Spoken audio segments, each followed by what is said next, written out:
Abismo, conexión con el misterio, con Nacho Navarro, en Aragón Radio.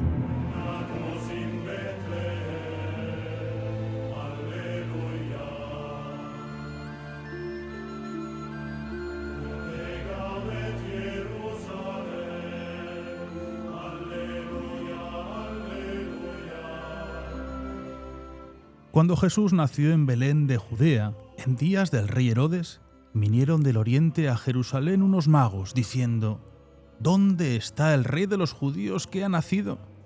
Porque su estrella hemos visto en el oriente y venimos a adorarle.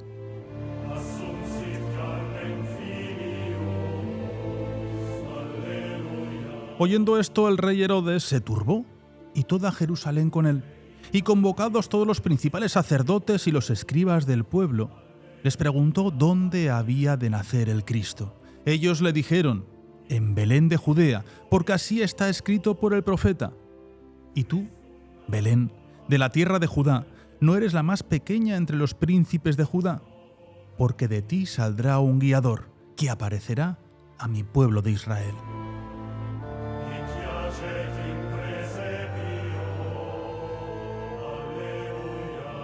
Entonces Herodes, llamando en secreto a los magos, indagó de ellos diligentemente el tiempo de la aparición de la estrella, y enviándolos a Belén dijo: Id allá y averiguad con diligencia acerca del niño. Cuando le halléis, hacédmelo saber, para que yo también vaya y le adore. Ellos, habiendo oído al rey, se fueron, y aquí la estrella que habían visto en el oriente iba delante de ellos, hasta que llegando, se detuvo sobre donde estaba el niño.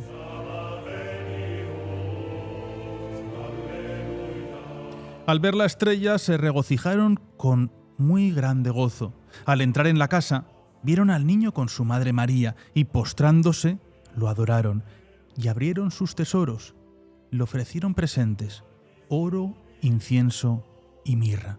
Pero siendo avisados por revelación en sueños que no volviesen a Herodes, regresaron a su tierra por otro camino.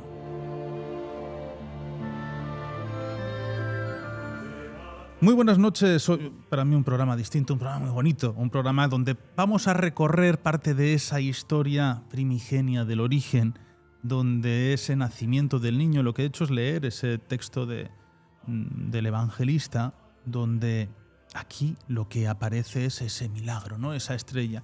Y tantas veces que hablamos, esa estrella ¿existió? ¿No existió? ¿Podía haber un cometa? ¿Podía ser una conjunción de estrellas? ¿Qué fue todo esto? Pues para ello, esta noche hablemos de esa estrella de Belén. Comienza Abismo.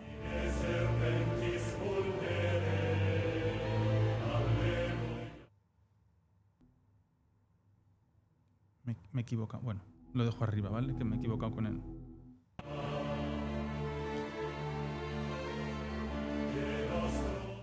Bueno, pues sobre este tema tenemos mucho que hablar, ¿no? Al final Mateo es el único de los 4 evangelistas que escriben sobre esta estrella. Solamente aparece un evangelio. Juan no habla de él. Saben que son 4, los apócrifos. Juan no habla de él. Marcos tampoco. Lucas tampoco. Hablan de una edad más futura. Pero hay un momento que hablan que se mueve delante de ellos. Y realmente, pues queremos saber si una estrella podía guiarles. ¿Cuántos magos eran? ¿Eran reyes o no eran reyes? Hay quien habla de 3. 3 aparecen en un periodo más tardío. Al final lo están nombrando aquí. ¿Por qué dicen 3? Pues por los dones que regalan: oro, incienso y mirra. Y dicen, bueno, pues si hay 3 dones, entonces serán 3 personas. La Trinidad es un número también muy importante. Fe, esperanza, caridad. Pero los reyes también eran representados como las edades del hombre. El joven, la persona adulta y el anciano. Por eso siempre aparece Gaspar con esa apariencia, Melchor, perdón, con esa apariencia más de anciano, Gaspar un poco más joven, y luego por último Baltasar, que aparece como una persona mucho más juvenil. Así que bueno, vamos a hablar de qué pudo ocurrir en aquella época, si realmente había una estrella en el firmamento, y ese pasaje que la Iglesia tampoco termina de decir muy bien si esto pudo ocurrir o no. Silvia Ladrero, ¿qué tal? Muy buenas noches. Buenas noches, muy cerca de esta festividad también que celebramos aquí en España, que no se celebra en muchos más países del mundo, ¿no? La de los Reyes Magos. Yo soy de los Reyes Magos, ya lo siento. Claro, es muy española, ¿verdad? Muy española y mucho española, Yo como no soy decía de aquel. Papá Noel. Hay gente que sí, más que respetable, eso faltaría, pero yo siempre espero, es más complicado, ¿no? Porque esperaba, decías tus compañeros, dices, ay, que ya tiene el Papá Noel, que ya tienen los regalos y pueden disfrutarlos durante casi 15 días más. Y dices, bueno, yo espero, me queda un día libre de colegio y luego vuelves con todo casi recién desenvuelto. Pero es que además ahí se te junta también el cumpleaños. A mí se me junta el cumpleaños. Sí, todo. 3, 4, 5. Aquí vamos, Bueno. vamos con todo. Pero simplemente quiero decir que hoy vamos a descubrir cosas increíbles, porque yo preparando este programa, hay conceptos que no tenía ni idea que significaban lo que significaban. Y desde luego las Navidades están para traernos regalos, pero también sabiduría. Pues mira, he iniciado con esta música que es Puer Natus in Bethlehem, que él ha nacido en Belén. Es uno de los cantos gregorianos, de esos cánticos más antiguos que hay, que se iniciaba esa misa de gallo hace poco, ¿no? Se inicia con estos cantos y estas oraciones, muy bonito, pero en vez de poner un gregoriano puro, digo, he elegido algo que haya más instrumental, porque si no, más de uno igual se tira del nudo de la corbata ahora mismo. Para hablar de estos astros, las estrellas, oye, pudo estar o no. Rafael Balaguer, ¿qué tal estás? Buenas noches. Buenas noches, muy bien, encantado de compartir un poquito de la Navidad con vosotros, un auténtico placer. Hay mucha historia detrás de todo esto. Por supuesto, muchísimo enigma, muchísimo misterio, mística, religión, fe y también ciencia y astronomía.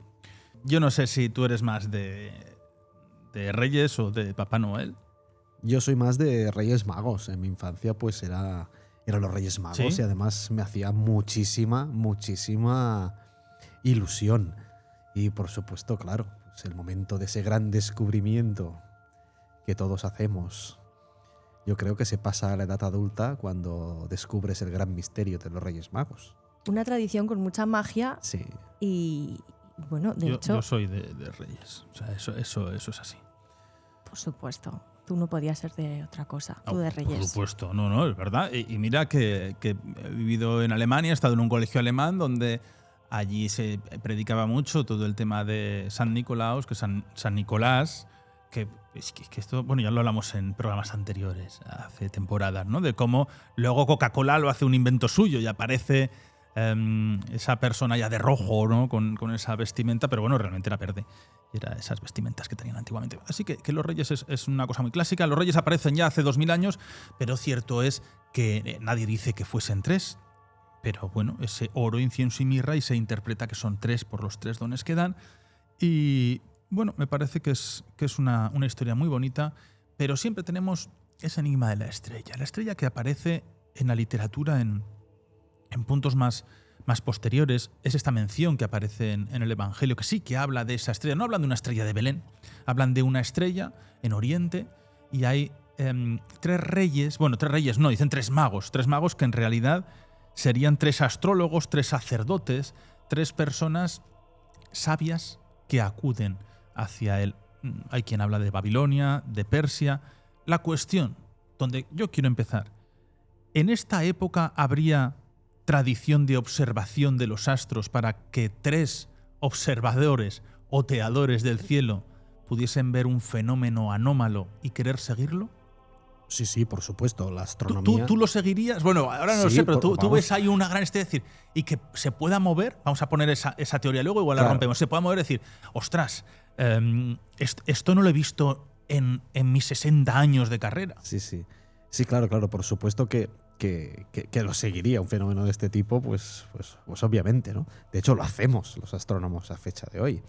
Cuando aparece una estrella que se mueve en el cielo, que parece moverse de un día al otro, bueno, eso es lo que podríamos hablar que se trataría de un cometa, lo que nosotros conocemos hoy como un cometa, que especialmente pues los más brillantes sí que de una noche a otra sí que puedes percibir claramente un cambio de posición, un movimiento en el cielo, con una dinámica en sus colas pues que puede ser muy cambiante de un día para otro de manera absolutamente dramática. Pueden experimentar explosiones, cambios de brillo, bueno, de Pero morfología. Rafa, una cola no es como lo vemos nosotros reflejado en en la decoración navideña, esa forma que acaba en zigzag muy extensa, muy elevada. Sí, seguro que mucha gente tiene en su árbol de Navidad Pero eso es así. una estrella. Sí.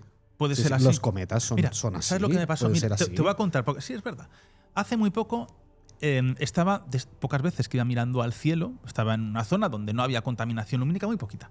Y de pronto entra una pelota no era de fuego, era una especie muy luminosa, casi anaranjada, a una velocidad tremenda, no la había visto nunca, tremenda. Y digo, yo me quedé mirando, no te puedo engañar, igual serían 5 o 6 segundos, empieza a pasar a una velocidad, y yo llego a pensar, digo, ostras, que nos atacan, ¿no? Y yo estaba viendo que iba hacia una localidad, digo, Dios mío, y en ese momento desaparece y la cola empieza a tener una luminiscencia que se me hizo largo, ¿no? Serían unos segundos, pero la velocidad era tremenda. O sea, yo nunca había visto un bólido tan rápido. Yo entiendo que eso sería un bólido. Eso es un bólido. Sí. Que entraría. Pero digo, un meteorito. No. O sea, era increíble. Oye, nunca me había ocurrido, nunca había visto este fenómeno y me pareció una experiencia. No sé, me sorprendió muchísimo. Bueno, me dio hasta cierto temor de decir, esto a ver si va a caer. Claro, esto a gran escala. No lo sé si ocurriría así o algo que pudiese detenerse, durar más tiempo. Hombre, yo no es que me siga fijando. Y un momento digo, es que si llega a ser esa órbita un poco más cercana, yo voy a buscar lo que ha caído. Claro. Sí, lo que tú presenciaste en este caso es lo que llamamos un bólido. Un bólido es un meteoro que brilla más que el planeta Venus. El brillo de Venus es magnitud, la magnitud es la medida del brillo de un astro, es -5 aproximadamente, Pues es algo pelotón, muy brillante. Que era enorme, Sí. que era como un foco que tuviese enfrente. Por supuesto, muchísimo, muy brillante. Entonces, cuando un meteoro brilla tanto, lo denominamos bólido y claro, esa traza lumínica se produce porque son pequeñas partículas que pueden tener del orden de milímetros. Simplemente lo que ocurre es que viajan a velocidades altísimas, a unos 100.000 kilómetros por hora. Entonces, claro, aunque sea muy pequeño, esa velocidad, cuando entra en contacto con las capas más altas de nuestra atmósfera, se desintegra. Y esa desintegración ocurre a unos 80 kilómetros de altura, es lo que debías ver tú aproximadamente. Si esa partícula ya es más grande que unos pocos milímetros, puede llegar a sobrevivir a ese viaje por la atmósfera y entonces eso que es un meteoro que vemos en el cielo, si llega a recuperarse un fragmento en el suelo… Que sí que cayó seguro. Puede ser. Muchos no producen meteoritos, pero algunos sí. Y entonces eso que recuperamos en el suelo, eso sí es un meteorito, ¿de acuerdo? Y esas partículas cuando están en el espacio exterior las llamamos meteoroides. Entonces es meteoroide cuando están en el espacio, meteoro cuando cruzan nuestra atmósfera y dejan esa traza de luz, y meteorito si recuperamos un fragmento en el suelo. Entonces tú lo que tuviste es un bólido.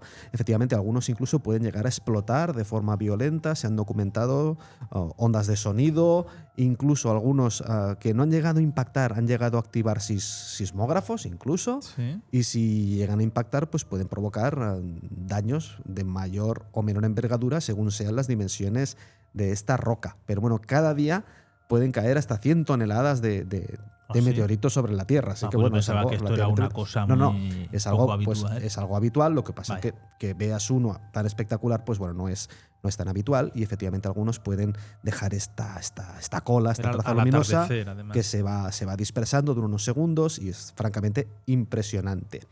Bueno, por supuesto, estos Reyes Magos eran grandes astrónomos y seguro que habrían observado a lo largo de sus vidas múltiples lluvias de meteoros, bólidos y, por supuesto, cometas, que es lo que, pues sí que, por esa descripción que nos ha ido llegando, ¿no?, de una estrella que guiaba, que se movía en una dirección concreta, pero claro, no era un bólido, era una estrella que se mantenía durante el día quizá, visible en el cielo, no lo sabemos, pero por supuesto seguro que por la noche se mantenía visible y que de alguna manera indicaba un rumbo, indicaba una dirección.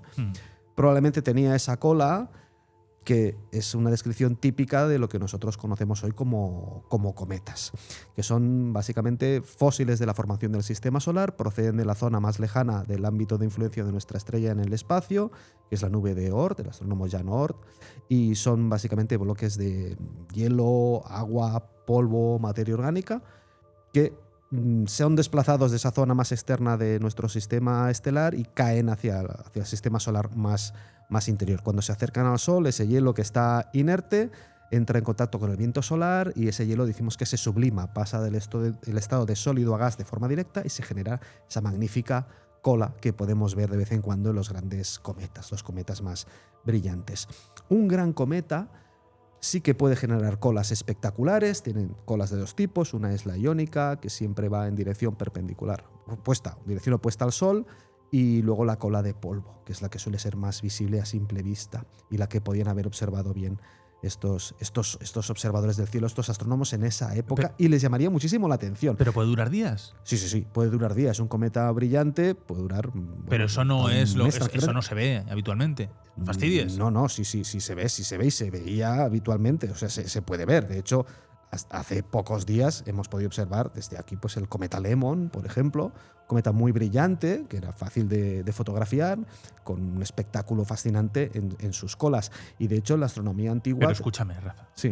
¿Fotografiar me dices desde aquí con una cámara normal? Sí. ¿O con telescopio? No. A simple vista, en un cielo oscuro, se puede ver las colas de los cometas con unos prismáticos. ¿No estoy al día de esto? Perfecto, y con telescopio fascinante. Llámanos. Y pues sí, os puedo llamar porque hace muy poco teníamos el cometa Lemon, por ejemplo, que unas colas fascinantes. Incluso el famosísimo cometa interestelar, el 3I Atlas, porque claro, hemos hablado que son restos de nuestro propio sistema solar, pero bueno, hasta la fecha tenemos identificados 3 objetos, de los cuales, pues bueno, uno Oumuamua, el otro el cometa Borisov y el otro el cometa 3I Atlas, pues 3 objetos que proceden del exterior de nuestro propio sistema, y de estos 3, 2 han tenido el comportamiento esperable, típico, y una morfología en las imágenes típica de los cometas. Oumuamua no, Oumuamua para mí continúa siendo algo bastante curioso y extraño, pero Borisov sí que se comportó como un cometa, y 3I Atlas también se han comportado como un cometa. Incluso con un pequeño telescopio aficionado, actualmente, pues esta Navidad, puedes realizar tu propia fotografía del cometa 3I Atlas. Así que sí que se pueden ver, y en la antigüedad, por supuesto, se veían estos cometas, y las descripciones antiguas pues los describen así, como una gran esfera de luz, una forma pues que en esquemática pues se dibuja como una estrella, y una gran cola con diferentes formas. Algunas crónicas pues los dibujan como si fueran pues un filo de una espada, por ejemplo, porque claro, era una disrupción tan grande en el cielo, que era eterno e inmutable, que siempre se había asociado de manera tradicional a grandes cambios en la vida de las personas. Normalmente cambios a peor. Muy importante. Eran augurios de cataclismos, Sí, desgracias, batallas, derrotas, muertes de reyes, todo tipo de desgracias. Y eso lo vemos a lo largo de todas las épocas y en todas las culturas. O sea, el cometa. Eso el cometa. El cometa es de mal augurio. Sí, de manera general, sí. O sea, no es para un cambios. nacimiento real. No es para un nacimiento real, pero sí que en algunas ocasiones, claro, como está asociado a un cambio tan brutal en el cielo, y el cielo es donde habita la divinidad, pues claro, comprobar que aquello que tú crees fijo e inmutable realmente se rompe, bueno, es difícil de interpretar, y para ellos pues más todavía. Por lo tanto, buscar una influencia de ese astro nuevo en el cielo sobre nuestras vidas, pues entraría dentro del ámbito de la astronomía, por supuesto, pero también de la astrología. Y en esa época, la astronomía y la astrología estaban muy permeadas una de la otra. Eso es lo que nos lleva a hipótesis. Hay muchas hipótesis sobre esta estrella que puede haber. Te voy a comentar algunas y las vamos hablando. Mira, las dos principales, que dicen que es una conjunción muy, muy rara, muy atípica, sería conjunción Júpiter-Saturno, que fue en el año 7 a.C., 3 conjunciones en el mismo año fueron vistas, en mayo, septiembre y diciembre. Y es muy interesante, lo dices, la astrología, donde Piscis, que está asociado al pueblo judío, Júpiter a la realeza y Saturno a la erección de un pueblo, a la natalidad, ¿no? A la autoridad, perdón. Pero luego tendríamos la conjunción Júpiter-Venus, que fue en el año 3-2 a.C., que dicen que pudo haber un brillo espectacular, un solo punto luminoso, porque esta conjunción de los dos planetas, Júpiter es rey y Venus es madre o nacimiento. Hay otros que hablan de supernovas, de explosiones estelares visibles durante meses. Esto de las conjunciones, vamos a ver primero cómo podemos llegar a la conclusión de que en el año 7 a.C. de nuestra era pudo haber una conjunción de estos 3 planetas, y encima vistos en 3 meses distintos. ¿Hay un calendario perpetuo? Sí. Perpetuo. Sí, O por sea, supuesto. tú puedes moverlo clac, clac, clac, clac, como si fuese una máquina de viaje en el tiempo. Vamos moviendo el cielo conforme pudo ser. No sé si se puede saber hace miles de años. Bueno, aquí estamos miles de años, pero 10.000 años o lo que sea. Pero sí que podemos ver cómo, o sea, intuir cómo era el cielo de aquellos años. Bueno, intuir no. Podemos calcularlo y podemos estar, bueno, un nivel de fiabilidad altísimo en la corrección de esas posiciones astronómicas. Actualmente, con prácticamente cualquier aplicación en nuestro ordenador, incluso en el teléfono móvil, podemos colocarnos en cualquier lugar del planeta Tierra. Es fiable. Sí, es fiable. En cualquier fecha y en cualquier hora de cualquier lugar del mundo para ver el cielo que habría sobre esa posición. Fiable. Y de hecho, eso se usa actualmente en la arqueoastronomía. Y se usa sin ningún problema, y el nivel de fiabilidad es bastante alto. Puede haber algún problema a la que pasamos de 10.000 años hacia atrás o hacia adelante en el tiempo, pero básicamente se pueden acabar de corregir esos pequeños errores y así que las posiciones son confiables. Y de hecho, en esto se basan pues estas hipótesis para explicar qué pudo ser esa estrella de Belén si creemos que fue un objeto realmente brillante en el cielo. ¿Qué pudo ser?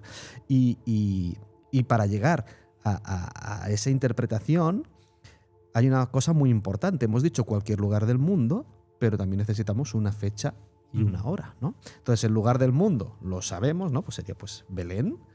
Y claro, nos falta la fecha. ¿Cuándo nació Jesús? Porque por supuesto lo que celebramos en Navidad no es el nacimiento de Jesús, es el solsticio de invierno. De acuerdo, que pasa luego la tradición cristiana, pues lo va modelando para que esa nueva cultura, nueva tradición religiosa, pues sea aceptada por los pueblos que tenían un culto más quizá natural, asociado a los ritmos naturales del cambio de estaciones durante el año. Entonces, lo que vamos a celebrar en Navidad es el retorno de la luz, el solsticio de invierno. Solsticio significa sol quieto. El sol va a llegar a su posición más baja sobre el horizonte hacia el 21 de diciembre. Va a estar 3 días en esa altura aproximadamente, y al tercer día va a recuperar altura. Al tercer día resurge la luz. Lo que celebramos es el retorno de la luz. Podemos ver ahí el nacimiento de Jesús, quizá, pero no. Lo que vamos a celebrar es el solsticio de invierno, el retorno de la luz. El día se va a hacer más largo, vamos a notar todos rápidamente. Bien, entonces Jesús no nació el 25 de diciembre. Jesús no nació en el solsticio de invierno. Jesús, por lo que podemos intuir de las crónicas de la época, que claro, son interesantes los testimonios. Hablan que los pastores dormían al raso, entonces no podía ser un invierno, porque en esa zona del mundo el invierno también es muy duro. No, el invierno allí es duro, todavía hoy. Así que bueno, lo que se supone es que ese nacimiento debió tener lugar entre la primavera, principios de verano. Unos dicen abril, otros dicen junio, bueno, en ese rango de fechas. Y sobre los datos astronómicos, pues hay bastante consenso a nivel científico entre que eso debió ser entre el año 8 y el año 1 antes de Cristo, más o menos. Entonces, una vez tenemos el lugar y tenemos esos años, pues es muy sencillo ponernos en nuestro ordenador y simular el cielo de esas fechas y buscar algo que el ordenador nos muestre que aparece en el cielo. Y efectivamente ahí podemos encontrar las conjunciones. ¿Qué son las conjunciones? Simplemente cuando observamos muy juntos en una zona concreta del cielo diversos astros. Y en concreto hay algunas... No se diferencian. ¿Estás viendo un pelotón? Bueno, pero eso es muy interesante la pregunta, Nacho, porque normalmente serán planetas, por ejemplo, Júpiter, Saturno con la Luna, que van a estar muy juntitos en el cielo, pero es que hay conjunciones en las que estos astros están tan y tan juntos que no se pueden llegar a distinguir a simple vista. Y por ejemplo, yo recuerdo una hace 3 o 4 años que también fue precisamente por las fechas de Navidad, y teníamos en el campo del ocular del telescopio Júpiter y Saturno, y que a simple vista pues no los distinguías. Eran un solo astro brillando más intensamente de lo normal, y era espectacular. Pero eso es muy raro. Eso es raro, sí. Esto es raro. Entonces, ¿cuál es la gracia de estos programas de simulación astronómica? Que podemos avanzar en el tiempo hacia el futuro o retroceder hacia el pasado y ver cómo es el cielo en cualquier lugar del mundo, en cualquier instante. Y podemos reproducir qué conjunciones podrían coincidir en esas fechas. Y entonces, efectivamente, pues hay varias. Júpiter y Saturno con la Luna, otras pues nos dan con Marte, otras nos dan Venus, que tendríamos entre el 3-2 antes de Cristo. Otras también muy potente porque son los astros más brillantes, por supuesto, y luego también está la constelación sobre la que se dan esas conjunciones. Hablas de Piscis, por ejemplo, es muy importante para la región cristiana. Luego también tenemos el Leo, porque también el león es el rey. Sí. Entonces, bueno, todo nos empieza a encajar. Hay una propuesta. Sí. También dicen que es muy, muy extraño, muy raro, pero es una propuesta que lanzan también los especialistas, que es la ocultación planetaria de la Luna. Que la Luna pase por delante de Júpiter o Saturno, y eso lo que haría es que ese planeta brillase mucho más, ¿o cómo funcionaría? Bueno, claro, yo, mira, he visto varias de estas... La Luna por delante, ¿eh? No, sí, que el planeta no puede pasar por delante de la Luna. Claro, la Luna por delante. Esto es lógica. Estas ocultaciones son impresionantes, son espectaculares. He tenido la suerte de ver varias, sí. Y claro, de Saturno es muy espectacular porque, claro, ves, por ejemplo, pues que empieza a aparecer primero los anillos y luego aparece el disco y luego pues el otro lado con los anillos aparece. Se ve más luminoso que de normal. No, se ve igual. Aparte tienes la Luna que te está ya introduciendo muchísima luz porque la Luna, bueno, dependiendo de la fase va a brillar más o menos, pero la Luna llena es un 7% de la luz del Sol. Entonces es muchísima luz. Pero el planeta nos va a brillar con la intensidad habitual. Lo que pasa es que si tú no sabes que se va a producir ese fenómeno y lo ves, pues te vas a llevar una sorpresa impresionante. Y yo recuerdo una de hace unos cuantos años que fue una ocultación de Venus por la Luna. Claro, Venus es el planeta más brillante del cielo. Venus es el planeta típico que se confunde con ovnis. A nosotros nos llaman al observatorio a menudo cuando Venus está muy brillante en el cielo porque, oye, estoy viendo un ovni. Oye, ¿hacia dónde miras? ¿Hacia aquí? ¿Hacia allá? Bueno, pues probablemente eso es Venus y efectivamente normalmente es Venus. Así que el brillo de Venus puede sorprendernos, incluso aunque estemos acostumbrados a observar el cielo. ¿Vale? La ocultación más brutal que yo he visto en ese sentido por sorprendente fue una ocultación de Venus por la Luna. Yo estaba en el campo haciendo fotografías y vídeos de esa ocultación, sobre todo el momento en que Venus salía por detrás de la Luna. Pero claro, gente que no sabe que eso va a ocurrir, a mí me llamaron al teléfono varias personas. Oye, Rafa, estoy muy asustado, no sé qué pasa en la Luna. Porque alguien que mirara la Luna y no supiera lo que pasaba, veía que allí salía una luminaria extraordinaria. La Luna está explotando, ha caído un meteorito en la Luna, está saliendo un ovni de la Luna. ¿Qué ocurre? Porque eso llamaba muchísimo la atención. Eso me ha ocurrido a mí en pleno siglo XXI. Entonces, claro, imagínate tú un fenómeno de este tipo, pues hace 2000 años, ¿no? Entonces, realmente impresionante. ¿Cómo no va a cambiar eso la vida de las personas, la imaginación? Y, por supuesto, si eso va asociado a profecías de nuevos reyes, nuevos dioses, y hay un evento espectacular en el cielo, pues bueno, eso nos va a encajar y la emoción que nos va a despertar va a ser tan grande que va a dar lugar a que nazcan religiones y fes a partir de ese evento astronómico. Por lo tanto, tanto una conjunción, varios astros juntos en el cielo, una ocultación de un planeta brillante por la Luna, por supuesto, podía haber marcado la vida de las gentes que lo presenciaron. Por las descripciones, una estrella que se movía y que parecía marcar un rumbo. Pues eso no sería una conjunción de planetas, porque al cabo de un día o dos esa conjunción se iba a deshacer, los planetas se iban a volver a separar, así que pues no habría llamado tanta la atención quizá a estos magos, a estos sabios. Quizá lo que más encajaría sería pues la descripción de un gran cometa en el cielo, porque ese objeto sí que de un día para otro varía su posición en el cielo, puede hacernos creer que está siguiendo un rumbo, que está trazando una ruta y tú podrías seguir esa estrella si interpretas que está avanzando en una dirección concreta y en este caso pues desde Oriente sería una estrella que aparece hacia Occidente moviéndose hacia Occidente y luego pues en el concreto en la zona que estamos hablando hoy pues sería de Jerusalén hacia Belén, sí. ¿Vale? Y entonces estos astrónomos pues si seguían un cometa, bueno, ¿por qué no? A mí me gusta mucho la hipótesis del cometa, pero luego veremos que si puede ser cierta o no, en qué medida puede ser cierta o no, pero sí que es interesante. Y claro, es muy interesante también lo de los Reyes Magos. ¿Quiénes eran los Reyes Magos? ¿Si eran astrólogos? ¿Eran astrónomos? ¿Quiénes eran? ¿Eran reyes? ¿Qué es lo que ocurre aquí? Y es muy bonito porque, claro, aquí llamamos los tres Reyes Magos, o los tres Reyes, o los Magos, pero en inglés es the three wise men, ¿no? Son los tres hombres sabios, los tres sabios. Y la acepción mago, en estos lenguajes más antiguos, los magos eran los que conocían los movimientos de los astros en el cielo. Entonces eran los observadores del cielo. Por lo tanto, estos 3 sabios, seguro que eran sabios y seguro que eran astrónomos. Y, por supuesto, debían ser astrónomos y se dedicaban a viajar siguiendo una estrella que parecía que indicaba un rumbo y debía ser algo tan potente que motivara ese viaje.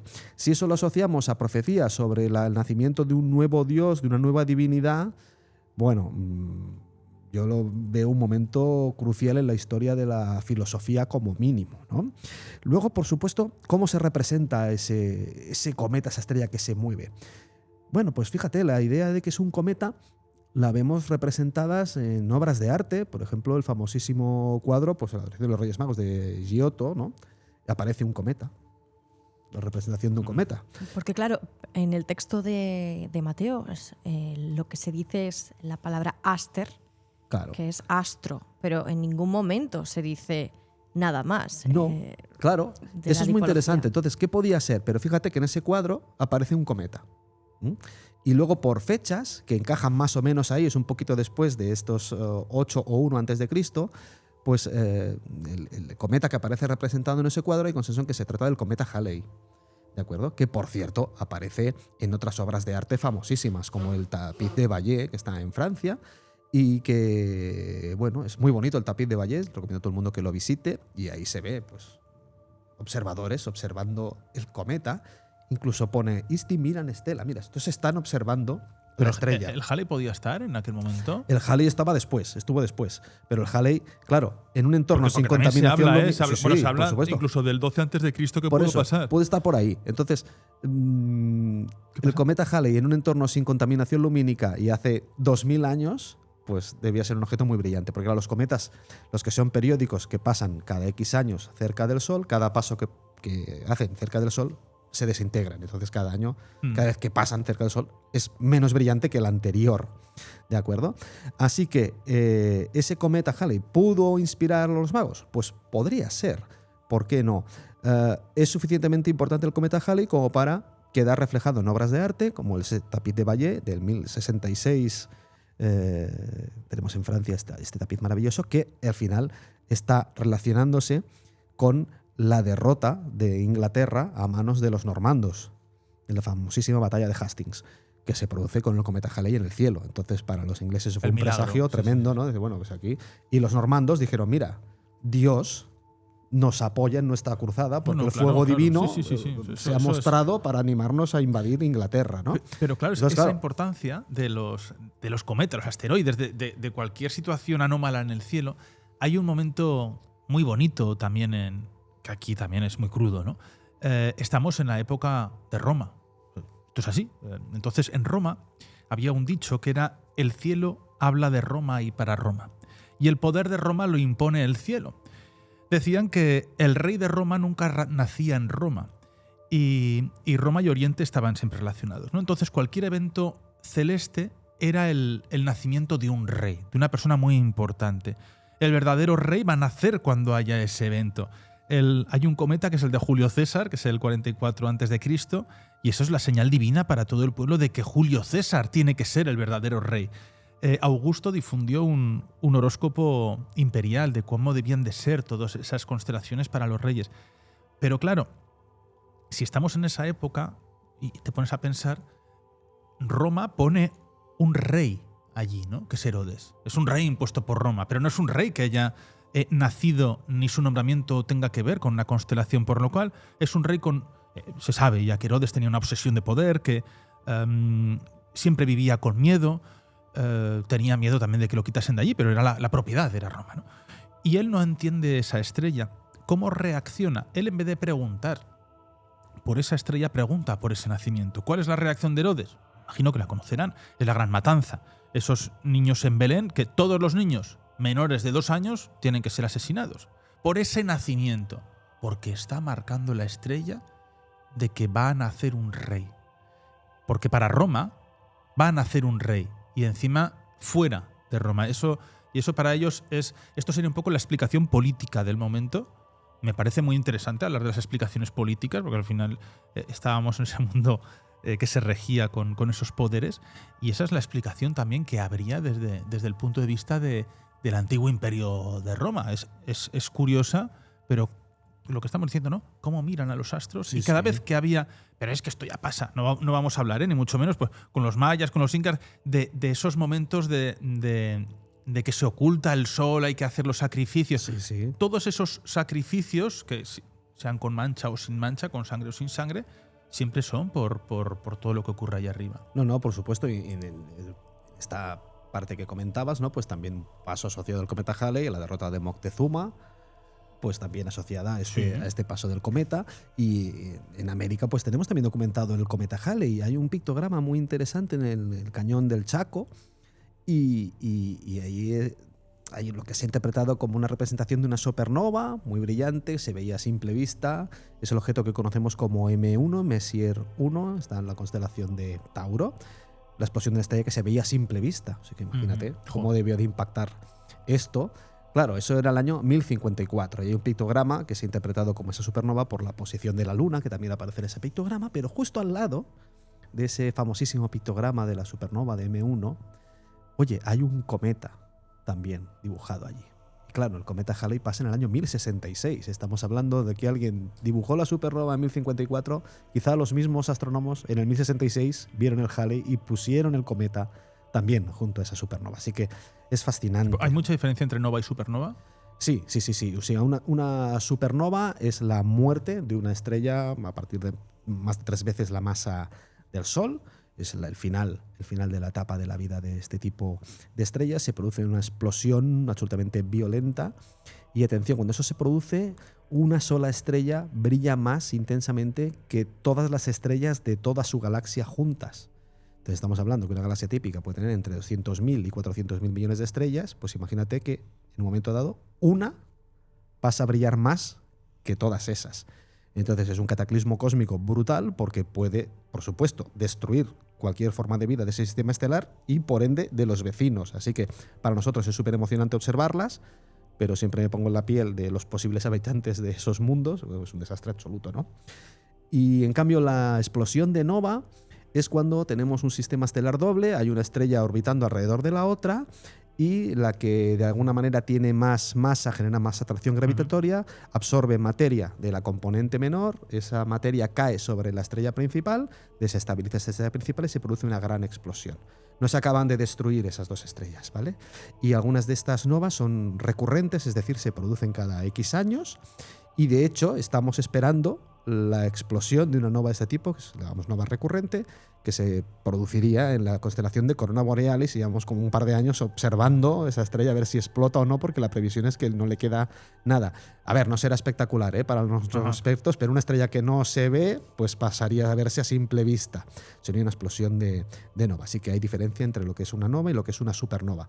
Por supuesto, también entra dentro de las hipótesis de qué podía ser esa estrella de Belén, una explosión de supernova que se podría ver de noche muy bien, y si es muy importante como esa M1 del año 1054, pues a simple vista de día, y eso mantendría una posición en el cielo, se movería conforme la constelación en la que está esa estrella se va desplazando, pero eso sí que permitiría seguir una dirección de ese objeto sobre la Tierra. De hecho, se sabe que en febrero del año 5 a.C., o sea, hay evidencias y hay documentos que lo atestiguan, que en China y Corea, lo que corresponde hoy en día a China y Corea, se había podido observar desde allí una nova brillante, ¿no? en el sur de la constelación del Águila. Y esto me lleva a una pregunta que yo siempre me hago acerca de esto, ¿no? Dice, esta estrella pudo observarse durante al menos 70 días y habría aparecido en el este del cielo matutino. Es lo que estabas comentando ahora, que las novas se pueden ver durante el día.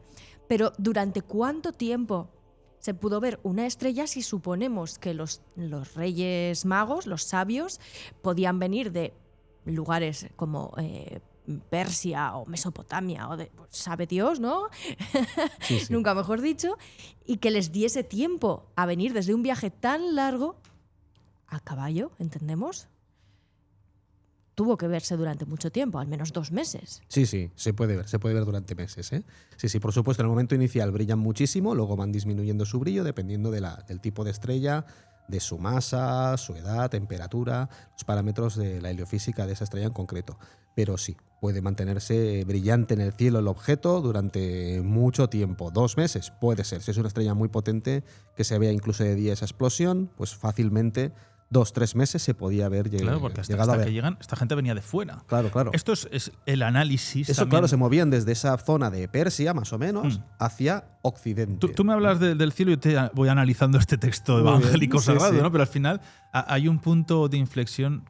Las palabras son clave. Mira, cuando antes hemos dicho la estrella, también esto es interesante. Es decir, la estrella pudo estar meses, pudo haber una estrella, pudo haber todo eso hacia los magos. Bueno, los textos bíblicos, los evangelios, los textos sagrados, al final hay que intentar saber interpretarlos, ¿no? Porque no es sencillo. O sea, no, lo he dicho alguna vez, el Espíritu Santo, la paloma que llega, no es que llega, es una paloma, sino es para que imaginemos y entendamos lo inexplicable. Por eso la fe es ciega, la fe es creer en algo que no tiene una explicación y tú tienes que creer, y por eso se llama fe. Entonces es intentar bajar lo intangible hacia el mundo tangible. Las lenguas de fuego, ¿no? De que podían hablar. Bueno, pues no eran lenguas de fuego, pero para ver la potencia, para ver la fuerza, para ver la importancia que tenían, nosotros imaginamos de esa forma. Para entenderlo vemos ese pájaro. Para poderlo entender también la importancia de ese nacimiento, el poder añadir en este evangelio de esa gran estrella, de esa gran luminaria. Hablan de la adoración de los magos, la adoración proskineo, que viene del griego, es muy interesante porque las adoraciones era la palabra proskineo, que es esa adoración, es el reconocimiento de una autoridad y solamente era un reconocimiento a la realeza o a una dignidad superior. Y esto, que es lo más interesante, esta adoración es un gesto habitual a reyes de Oriente por parte de extranjeros que tenían que llegar hasta allí y encima están reconociendo unos sabios extranjeros, reconocen como rey a un niño judío fuera de Jerusalén y fuera de Roma. Esa es la gran diferencia y eso es donde hay que llegar. Por eso cada palabra, cuando se descifra, se busca un poco la etimología, llegas a conclusiones y llegas a lo más complejo de interpretar estos textos. Sí, por supuesto. Además que se justifica totalmente la adoración a alguien que va a nacer bajo el auspicio, el designio de un nuevo astro, de un fenómeno celeste. Además, las representaciones de esa estrella también es muy interesante a nivel simbólico porque hay diversas estrellas con diversas puntas, ¿no? Entonces el dios Sol, el Sol, está asociado a una estrella de 6 puntas. ¿De acuerdo? En cambio, si vemos una estrella de 8 puntas, esa ya va a ser Istar o Inanna, ya va a ser Venus. Es muy interesante. A mí me gustaría que ahora pues la gente que nos está escuchando en su casa, si tienen ese árbol de Navidad con una estrella en su parte más alta o encima del pesebre, en el Belén, ¿no? Pues, ¿cuántas puntas tiene su estrella de Navidad? Si tiene 6 va a ser el Sol, si tiene 8 va a ser Venus y va a cambiar el paradigma. Si tiene esa cola magnífica va a ser realmente es que ahora se cometa. hace al azar, ¿no? Lo de las puntas. Bueno, yo creo que, claro, la gente ha es olvidado... más barato para la producción, claro, o sea, 5. Ha olvidado un poco qué simbología hay realmente detrás de muchas cosas, ¿no? Bueno, pero de hecho, la bonito. estrella de 6 puntas, no olvidemos que es la simbología en el judaísmo, es la estrella de David. Claro. Y de hecho, bueno, siempre ha sido la unión de lo divino y de lo humano. Un triángulo hacia arriba y un triángulo hacia abajo. Esa es la unión, se juntan las dos y forman esa estrella de 6 puntas, ¿no? Y además se utiliza también como elemento protector desde tiempos inmemoriales. Es posible que el que en este texto se dijese que una estrella o que un astro guió en el cielo no se refiriese a un astro real que estaba en el cielo, sino que sea un paralelismo, una simbología con que algo se iba a unir entre lo divino y lo humano. También podemos darle esa lectura, ¿no? Que no fuese un astro real. No sabemos qué astro pudo ser en aquel momento, pero sin duda la estrella siempre ha sido en muchas civilizaciones un elemento anunciador, cuanto menos. Sí, claro, y cogiendo un poco el hilo de lo que planteas, de esa simbología, pues claro, un astro en el cielo, ¿qué adoraban estos sabios? ¿Qué adoraban estos astrónomos, estos magos? ¿Qué es lo que adoran todas las culturas? El dios principal, quien domina en los cielos, finalmente es el sol. Y finalmente, pues el culto del cristianismo hereda muchos conceptos de la religión egipcia, y entonces ese dios sol va a ser Jesús, va a ser Cristo, es Ra, es el sol. Porque hemos dicho que celebramos el 25 de diciembre, el retorno de la luz, el solsticio de invierno, cuando el sol triunfa sobre la oscuridad y vuelve a elevarse. El sol crece, el sol se eleva, el sol triunfa. Entonces estamos adorando al dios sol. Seguimos haciendo astolatría en nuestros días. Y entonces, claro, ¿cómo no iban a adorar un astro? También nos dicen, es que, claro, un astro marcará el inicio de una nueva era. Vamos a adorar al astro rey, el rey niño, el niño. Bueno, es el sol. Claramente nos están diciendo, bueno, a nivel simbólico, ese astro puede ser el sol y ese niño Jesús es el sol renacido. Así que para mí eso es clarísimo. Pero claro, como astrónomo también me encanta intentar buscar una hipótesis científica real a que pudiera haber un astro auténtico en el cielo que pudiera llamar la atención y que pudiera generar pues profecías, augurios, y que eso se asociara pues a un nacimiento de una persona importante. Que por supuesto eso lo hemos visto en todas las culturas alrededor del mundo. Así que bueno, jugando con esta arqueoastronomía, pues las conjunciones se dieron varias en esa época que pudieron desencadenar pues este culto, estas quizás leyendas, mitos de esa adoración de unos científicos, unos astrónomos a un niño Dios. Podría ser perfectamente. ¿Una supernova? Pues también. Faltaría encontrar un candidato real a ese objeto, que por supuesto pues podemos indagar en esas crónicas chinas.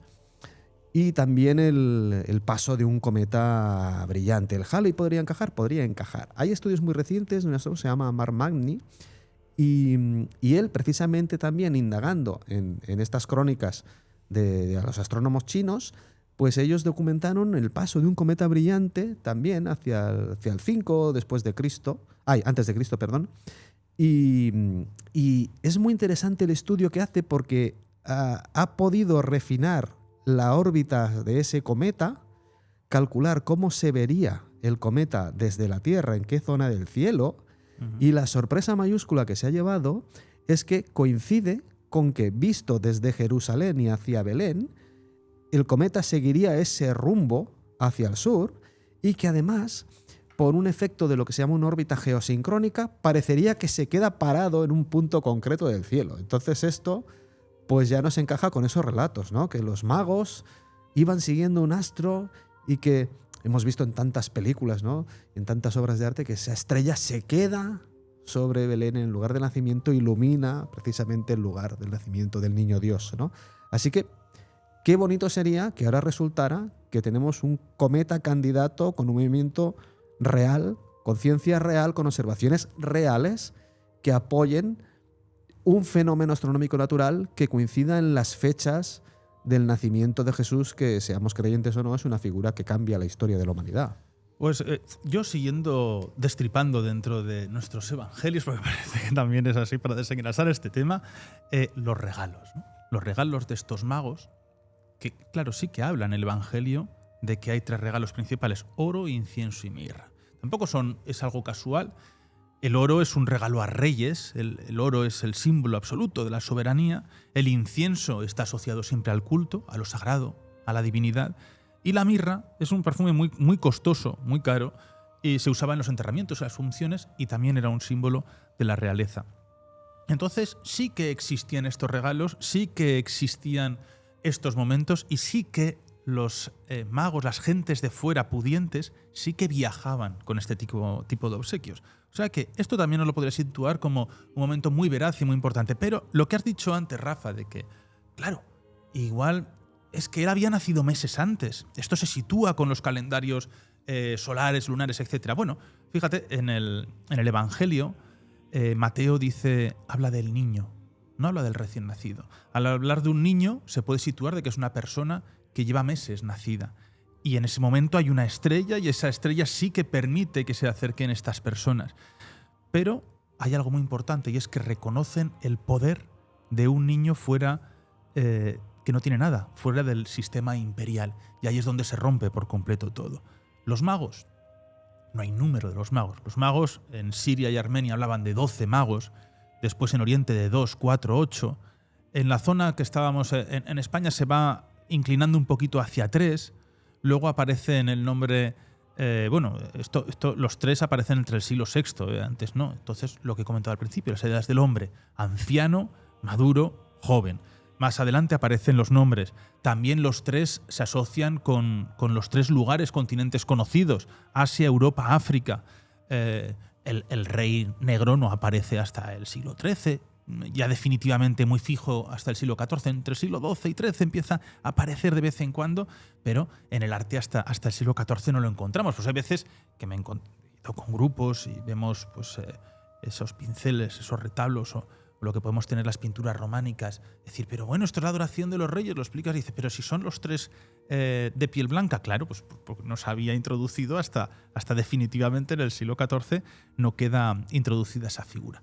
Por lo cual son momentos y pasajes muy bonitos, pero esa forma de obsequios, que hay gente que también en el Belén, en ese nacimiento que se pone en casa, también se ponen como 3 pequeñitos ungüentos, ese número que el 3, ¿no? Tan significativo en los textos como es la Trinidad, la fe, esperanza, caridad, incluso si alguien lo quiere relacionar con las 3 negaciones de Pedro, incluso, que van a ser esos momentos de muerte. Bueno, es muy bonita esta historia. Y cuando lees los evangelios, yo los suelo leer porque vas destripando y vas hallando unas situaciones complejas y son alucinantes, porque luego entre sí cada uno habla de una historia, habla de un tema, uno habla de cuando ya es joven, otro cuando es adulto, y de cuando es pequeño. Solamente Mateo es el único que nos aparece con estas historias. Así que es curioso que aparezca en uno de 4 de los canónicos. Luego habría que mirar los apócrifos. Ujú. Pero aquí creo que no tenemos el libro de apócrifos, lo tengo en casa. Habrá que traerlo y dejarlo por aquí, el de los evangelios apócrifos. Sí, porque sale varias veces Sí, en los sí, programas. sí. Pero es que los evangelios apócrifos es muy difícil vaciarlos, leerlos, porque en la Biblia, en los canónicos, sabes dónde ir, pero en los apócrifos tienes que leer un montón. Porque cuando era pequeño, los apócrifos tenían un carácter tremendo, ¿eh? La huida de Egipto en los apócrifos ya te dicen que eso era porque empezaba aquí a discutir con todos los compañeros de la calle, y hay un pasaje de que a uno lo mata, luego resucita, luego lo mata, luego resucita. Al final los padres dicen, vámonos, fuera de aquí, que la estás liando.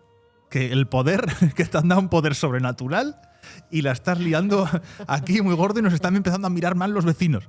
Entonces, sí, debía ser un poco terremoto de pequeño. Pero el terremoto pequeño aparece en los evangelios. Yo siempre recomiendo de leer los apócrifos, no digo ninguna barbaridad por leerlos. Al final, por leer y tener conocimiento de las cosas no se pierde nada. Al contrario, aprendes y puedes opinar. Pero son muy divertidos. A mí me gustan mucho. Son graciosos y merece la pena leerlos. Por supuesto, siempre es interesante tener todos los puntos de vista sobre todos estos temas. Además, también podríamos mirar esos 3 reyes desde un punto de vista más alquímico, ¿no? Esas primeras 3 transmutaciones de la materia, ¿no? Un estado básico, luego pasamos por una cierta destrucción para obtener la iluminación y la luz final. Y claro, ¿dónde proviene Jesús? De ese crisol que es la Virgen María, ¿no? Que es donde emana la vida y esa fuente de la vida. Bueno, y alquímico también los 3 elementos, ¿no? Por supuesto, tierra, sí. agua, aire. Y tendríamos luego el fuego para reaccionarlos todos. El fuego de la estrella. Sí. El fuego de la estrella que los guía y los une. Sigue, perdón. No, que tengo aquí una pequeña búsqueda sobre los apócrifos, que he hecho unas preguntas, aquí ya podéis imaginar qué. El protoevangelio de Santiago sí que... Es que hay un montón, no me acuerdo, yo creo que encontré más de unos 80 o así. El protoevangelio de Santiago sí que dice que el temor de Herodes, que he comentado, bueno, casual también, que refuerza la cronología después. Luego el de Pseudo Mateo, es que Mateo aparece de una forma muy continua con todo esto. Reafirma que los magos son 3, introduce el viaje prolongado, los diálogos y la estrella, una luz intensa que se mueve y que desciende. Luego el evangelio armenio de la infancia, es que cada uno... bueno, aquí realmente habla de los ejércitos y séquitos y describe la estrella como una columna luminosa, un disco brillante y a veces como una luz en forma humana. El evangelio árabe de infancia habla de que la estrella no es solo un astro, sino que es un signo activo enviado. Bueno, y luego hay unos cuantos que habla de la estrella, de que no es un fenómeno puntual, de que es el cumplimiento del conocimiento transmitido, etcétera, etcétera, etcétera. Es que hay un montón, ¿no? Bueno, ya iremos vaciando aquí los apócrifos. Me encantan. Se hizo bastante famoso el de María Magdalena. El Evangelio de María Magdalena con las novelas, con el cine y tal. Pero anda, que no hay temas para hablar. Sí, es una maravilla. Bueno. Me parece muy interesante también el tema de los apócrifos y bueno, de los canónicos, porque ninguno da muchos datos, es lo que lo estábamos hablando antes, ¿no? Para situar en qué fecha realmente se pudo producir esto. Pero hay un dato que sí que me gustaría que comentásemos. Estábamos hablando antes de Herodes. Herodes se sabe que murió en el año 4. Por lo menos en el año 4 antes de Cristo. Con lo cual tuvo que ser antes, a la fuerza. Y por eso me gustan mucho las teorías que hemos estado comentando de los astros en el año 5 antes de Cristo. Entonces, a mí el dato que hemos dado antes de la nova, ¿no? Que se vio desde China, que está documentada en China y Corea, con todo lo que estamos diciendo hasta ahora y todas las posibilidades, creo que es la que más me está convenciendo, con esos 72 días que se vio en el cielo y que fuera justo en ese año 5 antes de Cristo. Pero ¿por qué se produce este desfase, ¿no? Siempre hablamos antes de Cristo cuando realmente sabemos que nació antes. ¿Esto se produjo un error en algún momento en los... ¿El qué? En los calendarios. Sí, calendarios. Es que el sistema de calendario, además es que calendarios hay tantos como culturas y como a veces hasta ciudades. Entonces, hay ciudades que fijan su propio calendario y es ciertamente un problema a nivel historiográfico. Es decidir, a ver, qué cronología aplico yo aquí para decir que esto fue en tal fecha o la otra, y hay que buscar equivalencias entre esos calendarios porque, claro, no acaban de coincidir. Claro, pero entonces, ciertamente es problemático decir, bueno, qué fecha exacta tuvo lugar este. Claro, pero es que el propio calendario cristiano parte de un año que claro, se sabe que no es. Entonces, pero aquí tendríamos que hablar un día. Esto yo no me atrevo porque tendría que volver a estudiar. Me estudié hace años y tenemos que hablar incluso con el profesor Corral de algo que se conoce como la era cristiana, que es la datación por era cristiana, porque el año 0 no existe. Claro, es que los romanos no tienen el 0. Entonces hay un momento que es la era cristiana, no me acuerdo, creo que era en el siglo IV, VI, por allí, que se decide el más o menos 33. Dice Silvia, muere en el 4 antes de Cristo desde nuestra era, desde donde estamos actualmente, pero el año 0 se situaría a partir de los 33, del menos 33. Es decir, con esa teoría, con 29 años de Cristo moriría Herodes. Y ahí es donde hay una horquilla para datar, es muy jodida muchas veces, cuando dicen, bueno, pero es antes de la era cristiana o de la era cristiana, pero ¿cuándo empieza? Es un tema complejo, no es fácil de explicar lo de la era cristiana, y hay documentos que no se datan convenientemente cuando estamos en estas épocas. Pero ahí hay un baile cuando dicen, no se encaja. Bueno, ya, pero ¿desde cuándo se empieza a datar? Nosotros datamos como año 0 el año de la muerte. Pero el año de nacimiento estaríamos en el menos 33, no en el año 0. Pero para otros sí que estaríamos... Entonces, esto es una pescadilla que se muerde la cola, y las dataciones se llama la datación de la era cristiana. Y, oye, es interesante tratarlo un día porque saldremos de dudas, pero no me atrevo a hablar más de la era cristiana porque meteré la pata. Pero el calendario cristiano, el gregoriano, el que se estableció a partir del año 500 más o menos, establece en el año 0. Sí, pero hasta el nacimiento, quiero decir, no la muerte. Claro, pero está la era cristiana. Ya lo haremos, que es el vale, más menos 33. Okay. El más menos 33, que hay algunos que no es fácil de explicar, pero es complicado porque ha habido diversas reformas y luego los calendarios necesitan de ciertos ajustes astronómicos. Y aquí somos muy exactos en la información y prefiero dejárselo a los expertos. Es un gran tema de estudio matemático y astronómico la elaboración de un calendario preciso. Y común. Y común, claro, sí. común para toda la Tierra. Claro, es que prácticamente imposible porque las culturas son distintas, entonces bueno, los calendarios también pueden ser muy distintos. O sea, he buscado así un poco, según la era cristiana, el nacimiento de Cristo sería el 7 a.C. por la era del más 33. Es un follón, ¿eh? Esto es un lío. Pero bueno, lo contaremos un día. Me ha parecido muy bonito, ¿eh? Un programa distinto para hablar sobre esta estrella. ¿Pudo estar o no? Sí, pues sabemos que sí que pudo estar. Pudo ser esa nova, una conjunción. Y lo más bonito es que pudo estar durante tanto que se quedaba parado, que eso es algo maravilloso. Tanto tiempo en un cometa el que cielo. se pare, bueno, yo daría media vida por ver un cometa que se queda varios días atrapado en un punto del cielo. Muy interesante. Una órbita geosincrónica. ¿Hay constancia de que haya pasado eso? Bueno, este sería un estudio muy nuevo, muy reciente, que además nos habla de esta época concreta, ¿eh? O sea que realmente es espectacular. Si fuera cierto, si se pudiera confirmar, con más observaciones de otros registros y bueno, recuperar las órbitas y ver cómo realmente se debió ver eso desde allí, pues sería fascinante, sin duda. Así que bueno, ¿por qué no? ¿Por qué no pudo haber algo en el cielo que llamara la atención de los astrónomos en aquella época? Bueno, pues hasta aquí hemos llegado. Habéis pedido muchas cosas para Reyes. Yo no suelo pedir cosas en la carta, antes la escribía, pero yo lo dejo a la elección de ellos. Sí. Lo que quieran traer. Como son sabios, lo que quieran traer. Lo saben todo. Lo saben todo. Lo que quieran traer, yo encantado, y a descansar pronto esa noche y dejar todo preparado. Yo de pequeño les alimentaba muy bien, ¿eh? Con la leche, el agua, todo. Yo sigo dejando. Todo dispuesto. Yo ahora dejo es chupitos. es que por la zona donde vivo no es muy conveniente dejar las ventanas abiertas.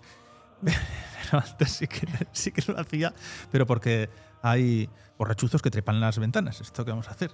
El casco histórico hay veces que cogía un poquito. Pero bueno, nosotros con mucho cariño vivimos allí, pero tiene sus pros y contras, ¿eh? Y en días festivos, pues no suele ser un gran aliado. Todo hay que decirlo. Bueno, Silvia, gracias. Nos vamos con más misterios y más preguntas de las que hemos llegado, pero ha sido precioso. Bueno, ha sido muy bonito. Por supuesto, Rafa, una auténtica maravilla. La estrella estuvo. Sí, yo creo que algo pudo haber. ¿Eh? ¿Por qué no? ¿Por qué no? Si ahora la arqueoastronomía nos permite llegar a ver ese cielo, prácticamente como si estuviéramos allí, pues bueno, ¿por qué no soñar con ello? Está muy bien. Bueno, pues muchas gracias. Nos vemos pronto. Que las estrellas os guíen. Y bueno, nos marchamos ya. Pongo ya este cántico ya en modo gregoriano porque ya es bastante tarde, así pueden descansar tranquilamente los que no hayan quedado dormidos todavía. Y que no pierdan la esperanza de todos estos temas antiguos, todas estas tradiciones que tenemos también de los Reyes Magos. Y por qué no, que ningún pequeño pierda la esperanza en que esos regalos van a llegar y que este día es tan importante y tan bonito y que nos encanta a todos celebrarlo. Espero que les hayamos dado un poquito más de luz sobre estos ritos, estas posibilidades y desde luego que esa estrella existió, que guió a unos magos y que ellos consiguieron llegar a un lugar maravilloso donde le depositaron esos 3 regalos del oro, el incienso y la mirra. Y al final que nace un rey fuera de Roma. Eso era lo más importante y lo más controvertido del momento. Próxima semana más, aquí en Abismo, en Aragón Radio. Un fuerte abrazo. In